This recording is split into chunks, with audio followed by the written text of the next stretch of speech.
Me da mucho gusto hablar a mis colegas y amigos de la Universidad de Amberes. Con esta universidad tengo vínculos ya antiguos. Allá, hace bastantes años, cuando estaba yo representando a México ante la UNESCO, recibí una carta del rector de la Universidad de Amberes y del doctor Robert Verdonk, invitándome a la inauguración de un centro de estudios mexicanos. Fui gustoso, participé en la inauguración y el doctor Verdonk me dijo: le voy a hacer un regalo. A ver, doctor, ¿cuál? Yo quiero que la cátedra que va a existir en el centro se llame con el nombre de usted. Y yo le dije: doctor, y se llama así. Muchas gracias, doctor Verdonk, que seguramente está usted escuchando esto. El Centro de Escritores de Estudios Mexicanos tiene ya casi 20 años o más de existencia. Es como una embajada cultural de México en el corazón de Europa. Ahora que Bélgica ha tenido ese atentado terrorista, debo decirles que he sentido mucho lo que ha sucedido. Bueno, pues en el corazón de Europa está el Centro de Estudios Mexicanos, tiene una buena biblioteca, allí pasan muchos mexicanos, dan cursos, conferencias, y ahora me toca hablarles a ustedes acerca de Fray Bernardino de Sahagún. Y por cierto, quiero decirles que este fraile, que concibió un método de investigación y reunió información copiosa sobre la cultura indígena del centro de México, su obra y su método han sido declarados por la UNESCO en octubre de 2015, han sido declarados Memoria del Mundo. Quiere decir que pertenecen al legado de la historia universal. De él vamos a hablar. Vamos a decir dos palabras sobre el contexto cultural, político, social en el que nació Fray Bernardino. Este vino al mundo en 1499.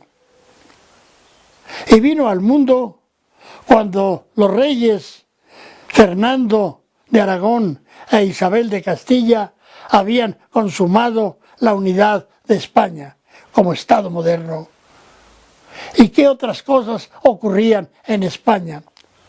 Bueno, pues ocurría que España para esas fechas había conquistado ya el último bastión árabe en Granada en 1492. Y ese mismo año, bajo el patrocinio de España, Cristóbal Colón había zarpado con sus 3 carabelas, y en ese proceso que llamamos encuentro de dos mundos, pues se encontró con el que ahora tenemos como continente americano.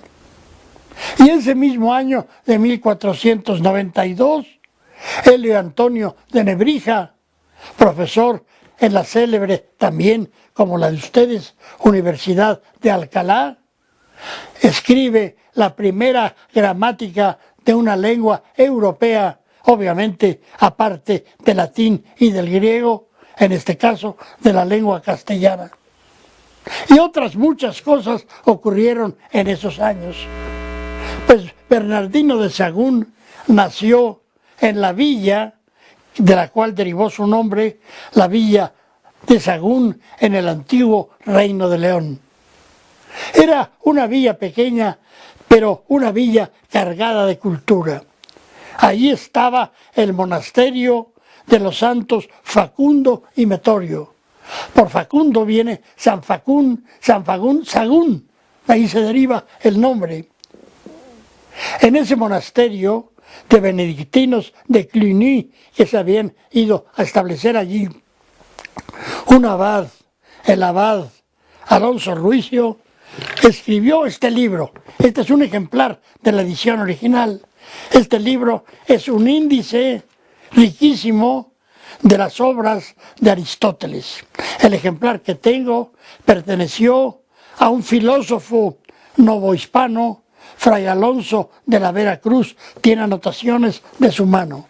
Es un libro impreso en papel de lino y en perfecto estado.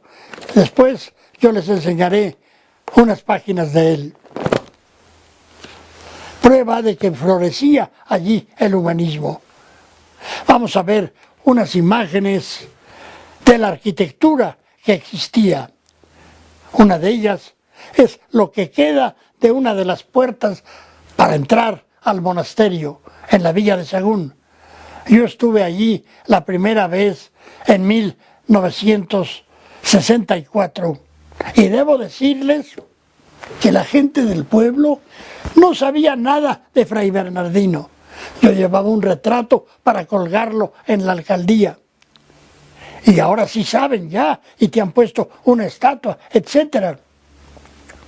Bueno, pues vamos a ver la iglesia de San Tirso.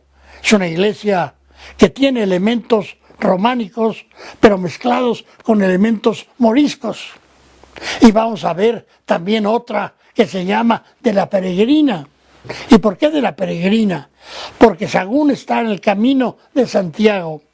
Por ahí van peregrinos que vienen de muchos lugares de España y también de Europa, de Francia, etcétera. Tal vez también los hubo de la República Checa. Claro, no era república, eran los reinos de Bohemia y de ahí venían y pasaban.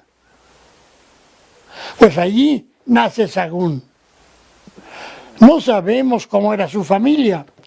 Se dice que se apellidaba Rivera. Tampoco lo puedo asegurar. Yo creo que la familia de Sahagún no era una familia de grandes recursos, pero tampoco era de pobretones. La prueba es que mandaron a su hijo a estudiar a la célebre Universidad de Salamanca. Y sin un poquito de recursos no era posible. De manera que lo enviaron, el joven tendría 15 años. Dice Fray Jerónimo de Mendieta, otro franciscano que escribió una obra, Historia Eclesiástica Indiana, y que conoció a Sahagún, que era de buena presencia, que era guapo, y que por eso después los frailes lo escondían de la vista de las mujeres para que no fueran a molestarlo. Pues Sahagún llega a Salamanca, allí va a tener muy buenos maestros, estudia el trivium y el quadrivium, es decir, la gramática, la latinidad, el canto, la astronomía, el derecho, la historia, la básica historia, la historia clásica. Sahagún llegó perfectamente a saber latín y griego, no sé si también hebreo.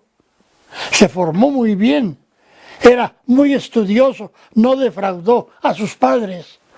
Porque, ¿cómo lo sabe? Me pueden preguntar ustedes. Y yo respondo, pues por lo que hizo luego ya en México. Allí estuvo, y estando allí, él ingresó en la orden franciscana.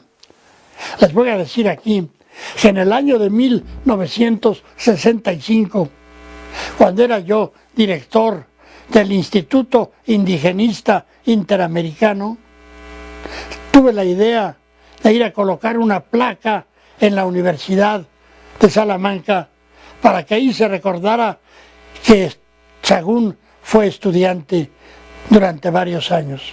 La placa quedó, la vamos a ver en otra imagen, ahí está, y dice el texto que Sahagún dedicó 60 años de su vida a estudiar desde dentro y no superficialmente a los pueblos de habla náhuatl.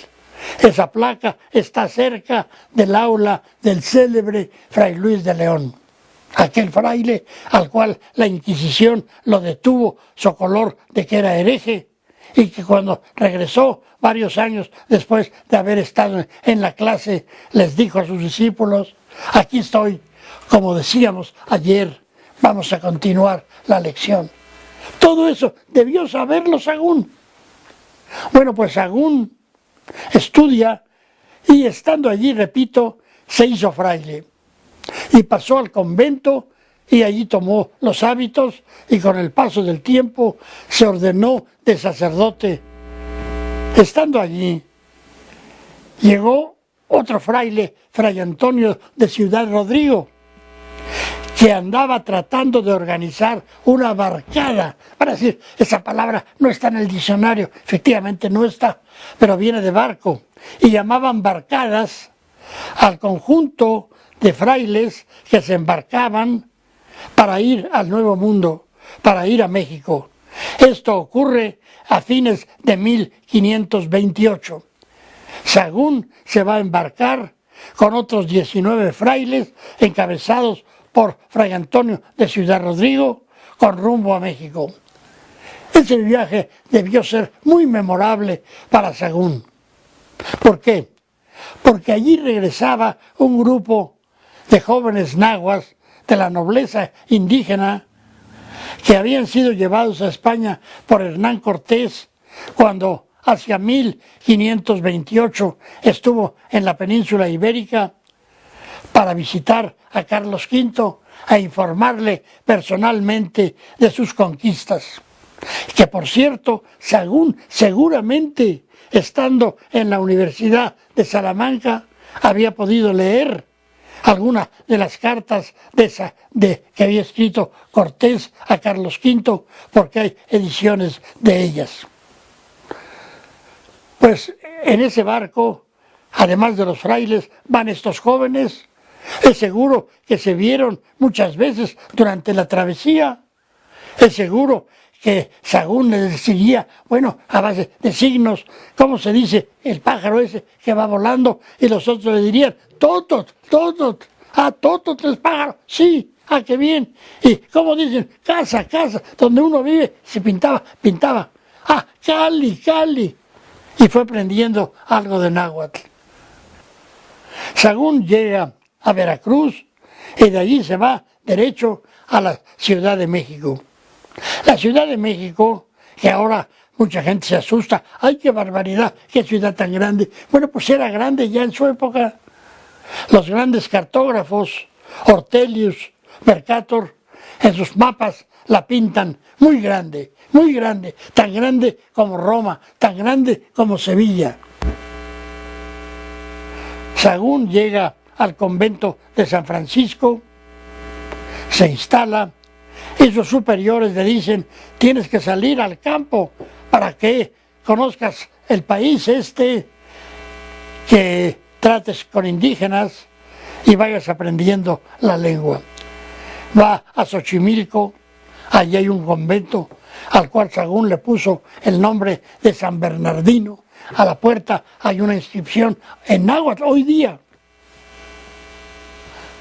Pues Sahagún después continúa y va a dar a Tlalmanalco.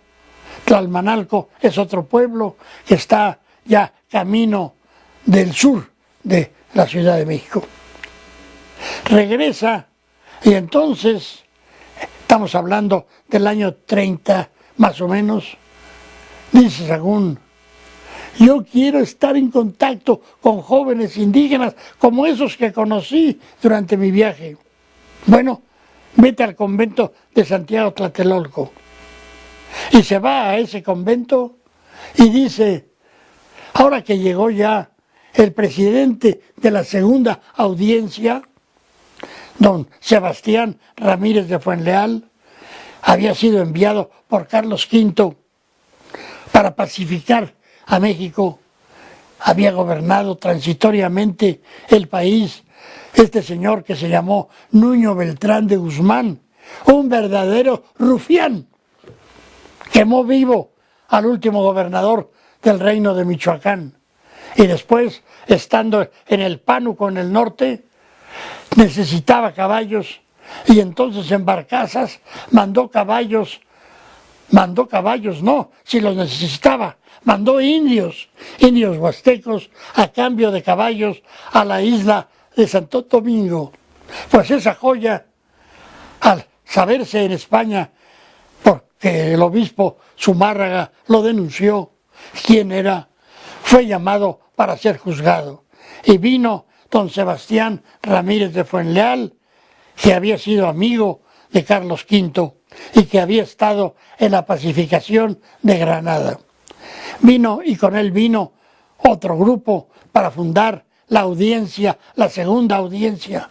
La Audiencia es una palabra en español que significa un cuerpo colegiado con funciones jurídicas y también de gobierno.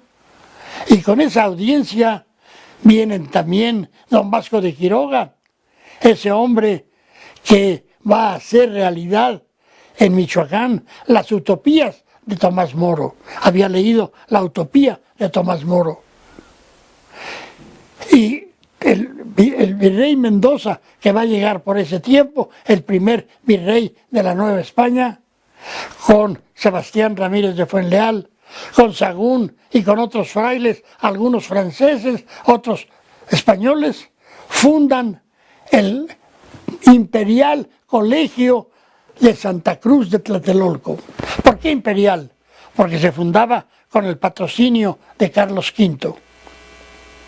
Piensen ustedes que Carlos V era hermano de Fernando, que luego fue emperador y que antes fue rey de Bohemia. Cuando Carlos V andaba en sus correrías, en sus luchas, a veces les encomendó a los reyes de Bohemia, Fernando y su mujer, que cuidaran del gobierno de México. De manera que llegaron cartas, cédulas de los reyes de Bohemia a México. Así que eso fue la primera vinculación que tuvimos los mexicanos con Bohemia. Bueno, pues, estando así, Sagún logra que se cree ese colegio para indígenas. En ese colegio él va a enseñar gramática, el padre Gaona va a enseñar latinidad, el padre Faucher, el padre Bassas, franceses, van a enseñar otras materias, se va a enseñar el canto, se va a enseñar la filosofía escolástica y se va a enseñar también medicina indígena con sabios indígenas y también el arte de los libros antiguos, los que llamamos códices, como este que les voy a mostrar, y el arte también de descifrar los jeroglíficos. Aquello fue un foco de cultura humanística, un encuentro de la vieja civilización de Mesoamérica con la antigua civilización mediterránea del gran legado de cultura europea. Ahí se formaron muchos jóvenes indígenas. Se formó, entre otros, Antonio Valeriano. Antonio Valeriano de Azcapotzalco había nacido pocos años antes de la conquista y con otros varios sería después un gran colaborador de Fray Bernardino en sus pesquisas. Ahí estuvo Sagún, volvió a salir otra vez con trabajos de campo, pero ya hacia 1545 quedó de nuevo vinculado al colegio, yo diría que casi hasta su muerte, porque aunque tenía salidas, siempre regresaba a Tlatelolco. Tlatelolco es un lugar que está al norte, muy cerquita de México, Tenochtitlan, la gran capital. Estaba Tenochtitlan en una isla rodeada de los lagos y Tlatelolco era una isla más pequeña al norte. Allí fundaron los frailes su convento y su colegio. Hay un mapa que les voy a mostrar también, que se elaboró allí para mandárselo a Carlos V, en que se ve pintado con figura bastante grande el colegio de Santa Cruz y el convento. Llegó el año de 1546, cuando Sagún estaba allí, y hubo una pestilencia terrible, la que llamaban los indígenas en náhuatl Cocolistli. Y esa pestilencia terrible mató a muchísimos.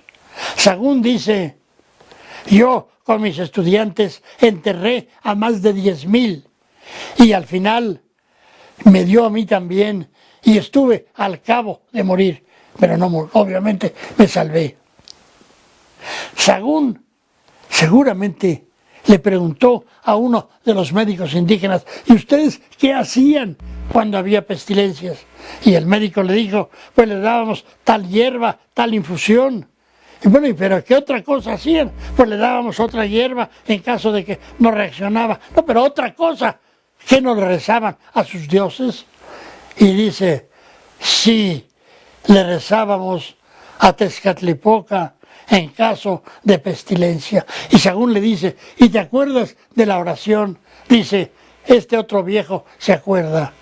Y comienza y le empieza a decir, oh Señor piadosísimo, mira cómo están muriendo nuestros niños.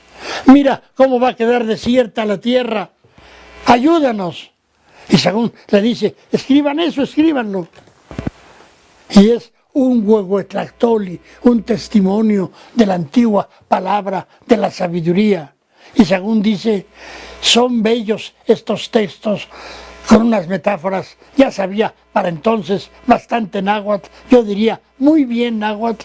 Ya había hecho sermones en náhuatl. Él mismo, luego les enseño una página de esos sermones. Y entonces según dice, a ver, díganme otros de esos textos cuando había guerra, cuando había también otro tipo de males, hambrunas. Y luego, ¿qué decían los padres a sus hijos y cómo exhortaban a los gobernantes para que cumplieran su oficio? Y queda Sahagún verdaderamente emocionado. ¿Cómo educaban a sus hijos? Y Sahagún escribe, estos textos son más útiles que los que decimos en los sermones. Ya empezaba Sahagún a convertirse atraído por la cultura náhuatl. Así estuvo y siguió trabajando. Y unos cuantos años después, aproximadamente 9, Sahagún dice, yo quisiera saber cómo pensaron los indígenas, los que vieron la conquista. ¿Qué fue para ellos? Yo estando en Salamanca leí las cartas de Cortés, pero yo quiero ver qué dicen ellos. Y entonces les dice, ¿me puedes recordar? Y dice él, cito, no literalmente, pero sí lo más fiel que mi memoria me permite. Les pedí que me dijesen a viejos sabios que contemplaron la conquista, y todos estaban de acuerdo en que lo que dijeron era la verdad. Y empezaron hablando de que había habido unos portentos, eclipses y señales de que algo iba a ocurrir. Era un año 1 caña, equivalente a 1519, cuando se decía que Quetzalcóatl regresaría en un año 1 caña. Y entonces llegan noticias de las costas del Golfo de que han aparecido unas embarcaciones grandes como montes y que viajan de allí, gente blanca, que vienen con armaduras todas de metal, que tienen unos perros muy grandes, que tienen unos caballos, bueno, no decían caballos, sino que tienen unos animales que eran grandes como venados y que se montaban en ellos. Y se lo vienen a decir a Montezuma. Todo eso está allí. Y Montezuma se asusta. Y después vienen como al final Moctezuma se encuentra con Hernán Cortés. Y luego lo que ocurre hasta llegar al asedio final de Tenochtitlan. Esos textos en náhuatl se conservan, afortunadamente. Tuve yo el privilegio de que, laborando con quien fue mi maestro, el doctor Ángel María Garibay, cuya efigie les voy a presentar, que hiciéramos un libro, él y yo, que llamamos Visión de los Vencidos. Le pusimos el título de Los Vencidos para subrayar que no siempre escriben la historia únicamente los vencedores, también la escriben los vencidos. El escritor, poeta de renombre, tuvo el premio Cervantes y el premio Príncipe de Asturias, José Emilio Pacheco, escribió para los forros de las ediciones de La Visión de los Vencidos, que es un poema épico de los orígenes de la nación mexicana que todos debemos leer. Eso Sahagún lo recoge y se queda admirado. Y entonces dice, yo quiero investigar para conocer esta cultura. Y le dice a su superior, padre, envíame, mandándome por santa obediencia, que vaya yo a investigar cómo es la cultura de estas gentes. Y Sahagún sale al pueblo de Tepepulco, en el actual estado de Hidalgo, al norte de la Ciudad de México, para investigar. Lleva a 4 de sus discípulos, entre ellos a Valeriano, a Martín Jacobita, a Andrés Leonardo, y con ellos llega al pueblo, se reúne con el principal del lugar, el señor Tlaltensin, y le dice, yo no vengo a quitarles sus libros, yo no vengo a perseguir sus creencias, yo vengo a saber qué es lo que pensaban. ¿Y para qué vengo? Para que nuestro diálogo pueda ser más fluido. Ya sabré yo quiénes son ustedes. Y entonces el viejo regresa y trae a 10 sabios antiguos con sus libros, con sus códices, y dice, pregúntales, ellos te van a decir. Sahagún había escrito lo que llama una minuta, es decir, un cuestionario, y va a proceder con un método que es el que siguen hoy día los etnólogos. Nada más que Sahagún, a diferencia de muchos etnólogos, lo va a hacer en lengua náhuatl, la lengua de nosotros, y lo va a hacer por medio de los glifos de los libros, como ellos usaban. Y entonces comienza a preguntarles acerca de las cosas divinas de su antigüedad, de las cosas humanas y de la naturaleza. Y hoy tenemos folios, voy a mostrarles algunos, de los códices que se conservan en Madrid, en la biblioteca del Real Palacio y en la Academia de la Historia, con los textos que recogió en Tepepulco. Allí tenemos las fiestas de los dioses, el culto a los dioses, el sistema de los calendarios, el solar y el calendario astrológico de 260 días. Tenemos algunos discursos de los Huehuetlatoli, como aquellos otros de Tlatelolco. Tenemos también la indumentaria de los nobles, los comerciantes. Tenemos las insignias militares. Tenemos la astronomía. En fin, tenemos remedios médicos. Tenemos el libro de los sueños. Todo eso lo recoge en náhuatl con imágenes. Allí es el primer sedazo, la primera recolección.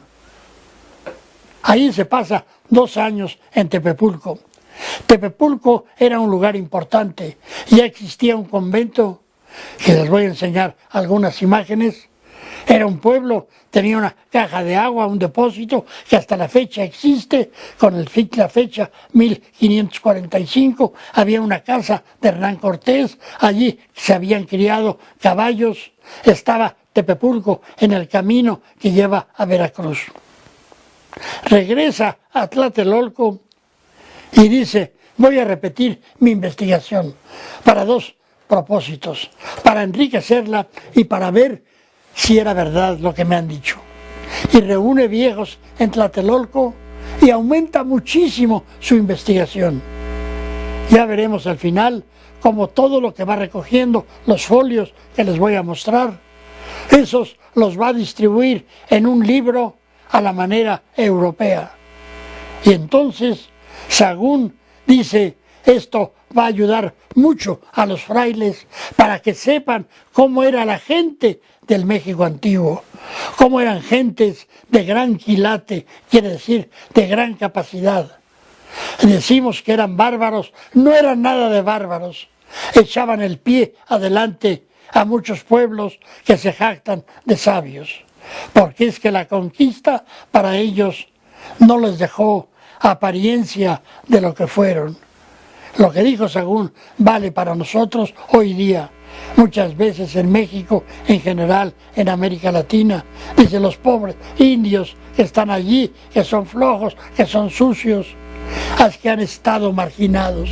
Apenas en los últimos años, ya en la Constitución de México se reconoce que tienen derecho a usar sus lenguas, que tienen derecho a cultivarlas, que tienen derecho a ser oídos en ellas, en los juicios, y que su cultura es parte del legado de la nación mexicana.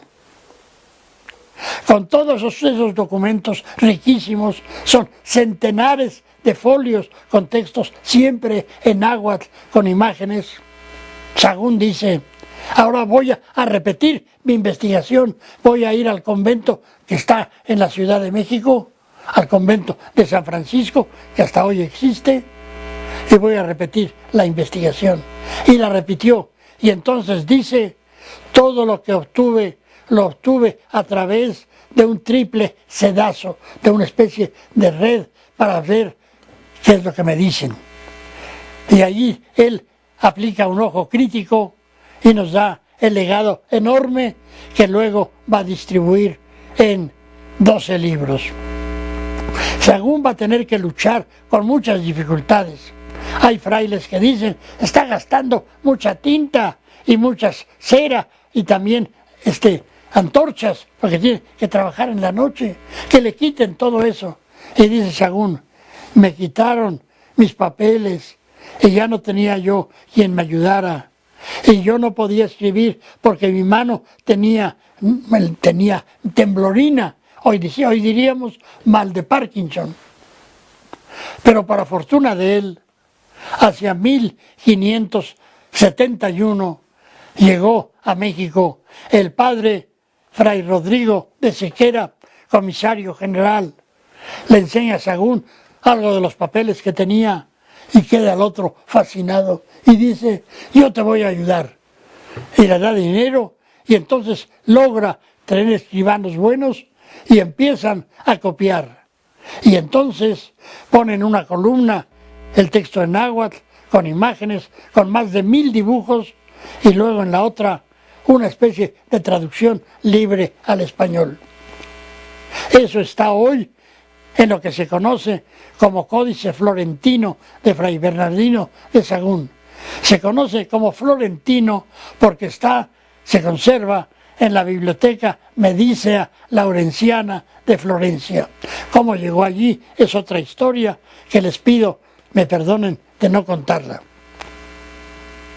Ese libro hoy día lo podemos consultar porque hacia 1979 se hizo una reproducción facsimilar de los 3 grandes tomos, de los cuales ven ustedes algunas imágenes. Esa obra es como la Biblia de la cultura náhuatl. Allí está, ¿qué está? Todo lo que concierne a la religión prehispánica, las fiestas, los calendarios. ¿Qué está? Los orígenes de los dioses. ¿Qué está? Las creencias acerca de lo que hay después de la muerte. La educación como era. Después, cómo funcionan los calendarios. Más adelante, los huehuetlatoli, es decir, los consejos aquellos, los textos que había recogido desde Tlatelolco. La astronomía, cómo era la vida de los nobles, sus alimentos, sus ornamentos, cómo eran los mercaderes, cómo era después la gente, las partes del cuerpo, las enfermedades, los remedios que le daban los médicos. Y después el mundo de la naturaleza, que dice él, es como un vergel maravilloso. Porque a Sahagún le interesó mucho la lengua. Él escribió un arte, una gramática y un vocabulario y recogió muchísimos testimonios y cierra su obra con el libro de la conquista. Ese tesoro de miles de folios lo tenemos, lo estudiamos. Es una fuente, no la única, pero sí importantísima para conocer al mundo náhuatl prehispánico. Sahagún elaboró otras muchas cosas, sermonarios, evangeliarios, escribió una salmodia cristiana, les voy a mostrar la portada, inspirado en los cantos prehispánicos. escribió otra obra interesantísima que se conserva en el archivo secreto del Vaticano, el libro de los diálogos o coloquios entre los primeros frailes y los sabios indígenas. Ese libro lo he publicado yo en náhuatl y en español. Se da una confrontación. Los frailes le dicen a los sabios: ustedes no conocen al verdadero Dios. Ustedes han adorado al demonio. Entonces los sabios dicen: nosotros conocemos al verdadero Dios, al que es Ipalnemoani, el dador de la vida, al que es Tloquenahuaque, el dueño de la cercanía y la proximidad, al que es Yohuali Ejecatl, como la noche, como el viento. Eso nos lo enseñaron nuestros padres. No nos digáis que no lo sabemos, porque si nuestros dioses han muerto, déjenos ya mejor morir. Sahagún vio con tristeza que algunos frailes se habían quejado con Felipe II, diciendo que todos los papeles que él tenía estaban reviviendo idolatrías. Felipe II exigió que se le enviaran y así llegaron los que hoy se conocen como códices matritenses a España. Y a su vez, Fray Rodrigo de Sequera, el que había apoyado el trabajo de Sahagún, se llevó en 4 tomos los manuscritos que forman el códice que conocemos como florentino, que son las fuentes principales. Sahagún, para el año, digamos, de 1579, tenía ya 80 años. Era viejo, le temblaba la mano, seguramente tenía problema en la vista. Y todavía seguía trabajando. Había él concebido un método para investigar. Un método que es el que siguen hoy día los antropólogos. Y había recogido testimonios que revelan cómo era una gran cultura, una civilización comparable con las grandes civilizaciones del viejo mundo. Y eso lo saben muchos de ustedes que han estudiado la obra de Sahagún. Pero en los últimos años el buen fraile todavía tuvo dificultades. Resulta que vino un visitador franciscano que accedió a lo que querían el clero secular, que se acabaran las misiones y se establecieran parroquias de puro clero secular. Esto a los frailes no les convenía, no les consentían. Y Sahagún se vio envuelto en esa tempestad. El visitador excomulgó a todos los que se opusieron. Sahagún quedó entre los excomulgados, aunque claro, diría, esto no tiene valor. Y así, cargado de años, cargado de merecimientos, se enfermó y estuvo en la enfermería de su querido colegio de Santa Cruz de Tlatelolco, en el convento de Santiago. Y allí murió el 5 de febrero de 1590, a cerca de 91 años de edad. Los restos de Fray Bernardino descansan en el centro de la Ciudad de México. Ahí hay ahora construcciones modernas. No sabemos exactamente dónde están, pero sí sabemos dónde está su espíritu, dónde está su obra. Esa está en el corazón de muchísimos mexicanos, de muchísimos europeos, de muchísimas gentes del mundo entero que lo estudian. Su obra es parte de la memoria del mundo, así lo reconoce la UNESCO. Su legado pertenece a la historia universal. Y como es de la historia universal, es de ustedes, es de los mexicanos, es de todos. Es un tesoro. Por eso he querido hablarles de este gran hombre cuya efigie es esta, Fray Bernardino de Sahagún, que estuvo en México 2/3 partes de su existencia, la primera, los primeros 30 años en España y la segunda 60 en México. Muchas gracias por su atención.